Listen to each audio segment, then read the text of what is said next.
ভাবি বাদ দাও তো ভাইয়ের কথা। ভাই আপনি আবার একটা বিয়ে করে নিবে। তুমি যদি আমাকে ভালোবাসো তাহলে চলো। ঠিক আছে তাই চলো। টাকা জমা করতে যাস না স্যারের সঙ্গে লাইন করতে যাস আমি কিছু বুঝিনি। এত কষ্ট করার পরে যখন আমাকে এরকম কথা শুনতে হলো, যাও তোমার ভাতই খাবো না। লাইন করতে যাচ্ছি তো লাইনই করব। ও রোশন, তোমাদের বাড়ি রোজ রোজ আসে ওই লোকটা কে গো? ও ওইটা আমার পাতানো আব্বা। শুনো, এইভাবে আর লুকোচুরি প্রেম না করে চলো একবারে লাইসেন্স করে লিগি। কিন্তু তোমার বউ আছে যে। তোমাকে পালে ও বউ আমি এক্ষুনি ছেড়ে দিব।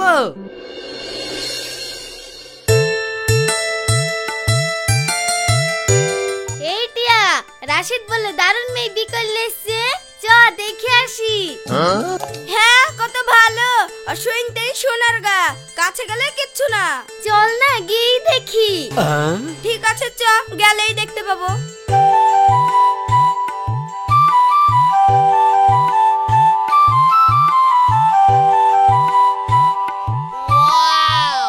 উম্মা, রাশিদ তো দারুণ মেয়ে বিয়ে করলে এসছে, খুব সুন্দর তো মেয়ে। তাই তো, রাশিদের সাথে খুব ভালোই মানাবে।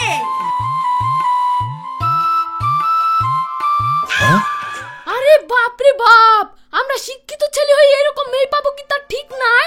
আর শালা রাশিদি কমনে থেকে এত সুন্দর মেয়ে চলে আসলো। এ যা বলিসছে 30টা রুটি গালে ঠিকই খাওয়া হবে, তরকারি লাগবে না। এ তো 10 টাকার লটারি কিনে 10 লাখ টাকা পেয়ে গেছে। কপাল এ কপাল। যেভাবেই হোক এই ভাবির সাথে আমাকে লাইনটা করতেই হবে। কিন্তু লাইনটা করবে কিভাবে? সরি বোন, বাড়ি যাই। আমাদের বাড়ির মেনস আবার খুব খারাপ, কারি বাড়ি যাও সহ্য করতে পারে না। হ্যাঁ চ।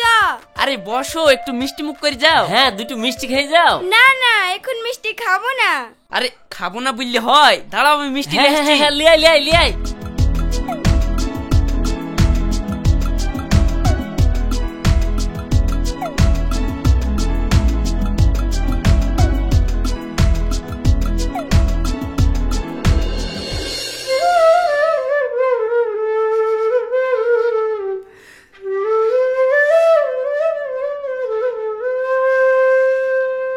কি গো নতুন ভাবি, কেমন আছো?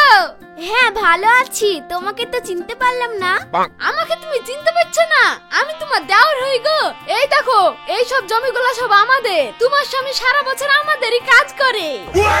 হ্যাঁ গো, এরা বিশাল বড় লোক, এরা কাজ কাম কিছুই করে না। হ্যাঁ আমি কাজ কাম কিছুই করিনি। আমার কাউকে ভালো লাগলে মনের আনন্দে বাঁশি টাশি বাজায়। তো এখন বাঁশি বাজাচ্ছ, কাউকে ভালো টালো লাগলো নাকি?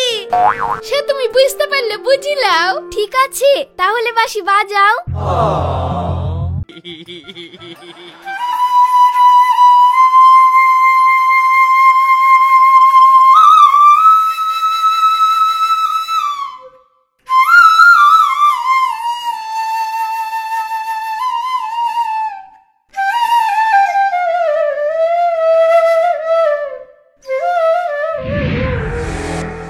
এই রোজ রোজ তুই পায়খানা করতে যাওয়ার নাম করে কোথায় যাস রে? তোর এত দেরি লাগে কেনে? লোকটা ইয়া আবার কি বলছে? রোজ রোজ দেরি হবে কেন? আজকে একটু দেরি হলো, ওই তানিয়া ভাবির সাথে একটু গল্প করছিলাম। কি গল্প করে তাই এতক্ষণ লাগে? মেয়েদের সব কথা তোমাকে শুনতে হবে, যেমন যাচ্ছ যাও তো।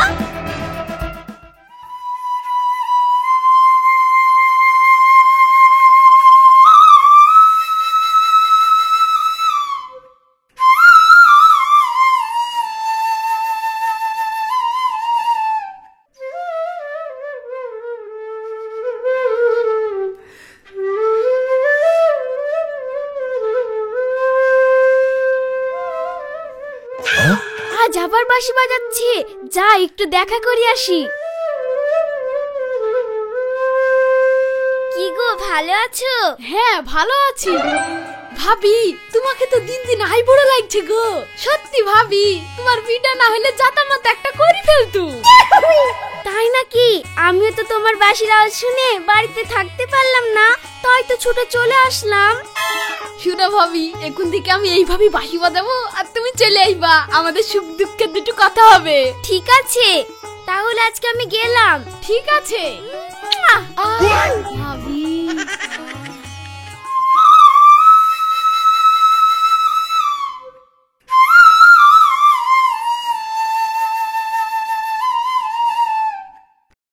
ভাবি মনের অবস্থা খুব খারাপ জানো, তোমাকে আমি একবারে নিজের করে নিতে চাই, চলো আমরা বিয়ে করে ফেলি।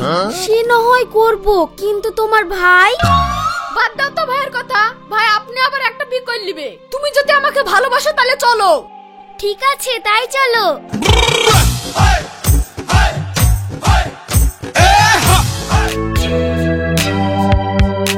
তানিয়া বুবু, তোমাদের বাড়িতে আমার বউ আসেনি? কই আজকে আসেনি তো।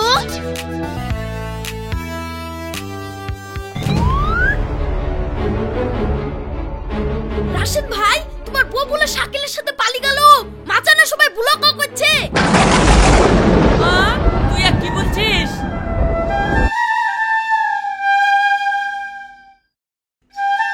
বড় ভাই, আমার বউকে শাকিলি পালিয়ে গেছে ভাই।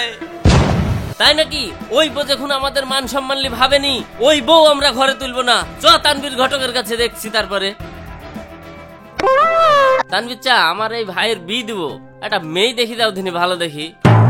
মেয়ে একটা জান ভরা আছে গো, কিন্তু তোমার ভাইয়ের মতনই বিয়ে হওয়া। একটা ছেলে আছে মেয়েটার, কিন্তু ছেলেটা তোমার বাড়িতে আসবে না। তুমি যাবা গিবোটালে চলে আসবা।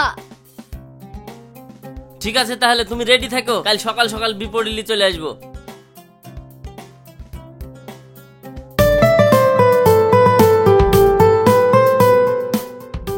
আরে রাশিদ, তুমি তাক্কার থেকে ভালো বলি চলে এসছো। তুলি আসবো না, ও কি ভেবেছে আমার এ বউতে আবার পালি যায়, আবার বিকেলি চলে আইবো। আমার বড় ভাই থাকতে আমি কোনো কিছুতে হেডেক লিনি। যাক, তোমাদের দুজনাকে দারুণ মানেছে।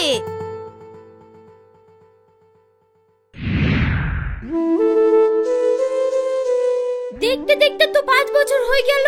ছেলেটাকে তো মাঝে মাঝে নানি বাড়ি থেকে নিয়ে আসতাম, আবার নানি বাড়ি থুয়ে আসতাম। এখন থেকে ভাবছি ছেলেটাকে এখানেই রাখবো। হ্যাঁ, তাহলে নিয়ে আসো।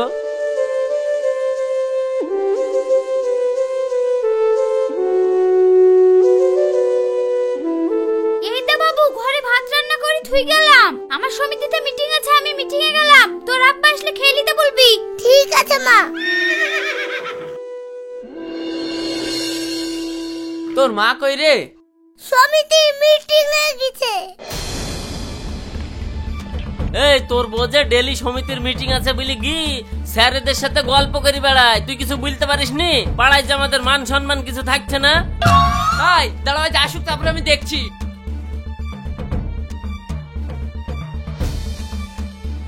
এই দাঁড়া,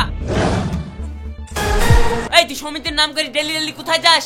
মেয়েরই তোর ঠ্যাং ভেঙে দেবো জানিস। কি বললা? আমি এত কষ্ট করে সমিতিতে টাকা জমিছি, আর তুমি আমাকে এরকম কথা বলছো? টাকা জমা করতে যাস না স্যারের সঙ্গে লাইন করতে যাস? আমি কিছু বুঝিনি।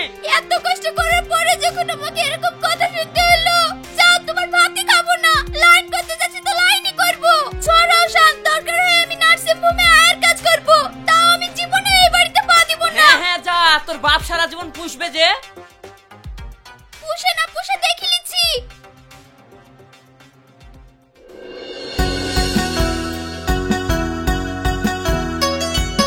আমি আয়ের কাজ করি তো কি হয়েছে? লোকে কি আমাকে দেখতে আসছে নাকি? এই যে চশমাটা পরে নিলাম, এখন আমি নার্স হয়ে গেলাম। সবাইকে বলবো আমি নার্সের চাকরি করি।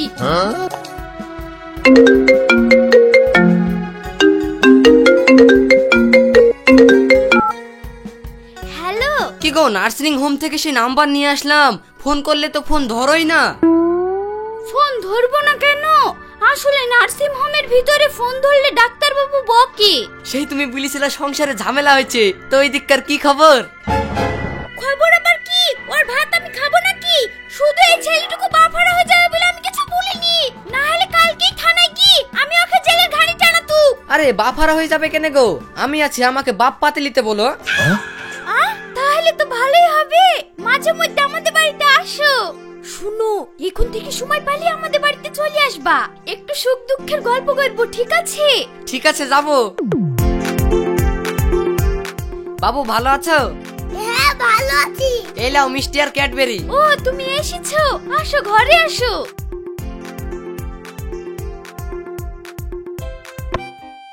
ও রোশন, তোমাদের বাড়ি রোজ রোজ আসে ওই লোকটা কে গো? ও ওইটা আমার পাতানু আব্বা। পাতানো ভাই হয় শুনেছি, পাতানো বুইন হয় শুনেছি, পাতানো বাপ হয় এত জীবনে শুনিনি। যাক, বেঁচে থাকতে আরো কত কি দেখবো। শুনো, এখন থেকে আমি তোমার পাতানো স্বামী, এ না মানে আমি তোমার ছেলের বাপ।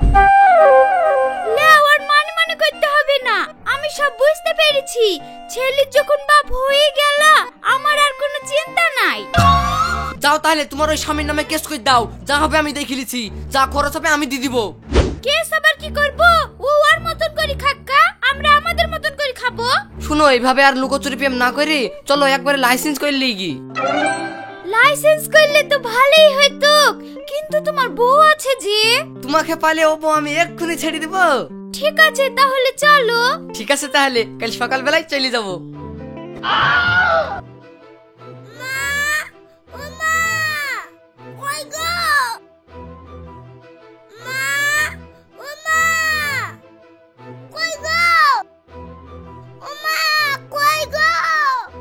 ও রোশান, তুমি কাকে কইছো?